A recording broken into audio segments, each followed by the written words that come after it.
Physical quantities are a measurement of a physical property. They have a numerical magnitude and a unit to define what they're measuring.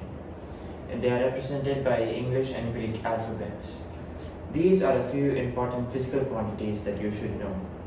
The diameter of an atom is approximately 10 to the power of minus 10 meters.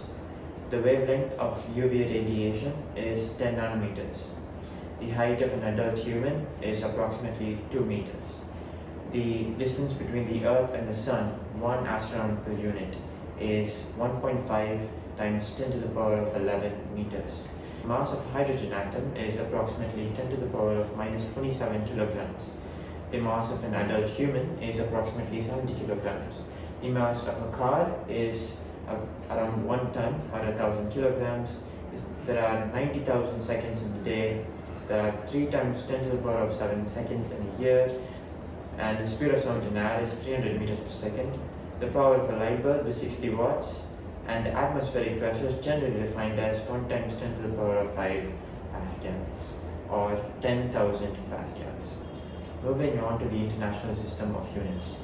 Every other unit used in physics can be derived from the International System of Units. Only 5 units are required for this course. The SI unit for mass is the kilogram.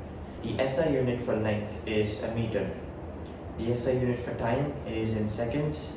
The SI unit for current is in amperes, and the SI unit for temperature is Kelvin. Moving on to derived SI units, which combine SI units to measure much more complex properties. We use mathematical definitions to determine the SI units. For example, newtons. Newtons are used to measure force, which is defined as mass times acceleration. We can substitute the units of each variable within this equation, and by simplifying we can solve for the derived SI units of a newton. Joules.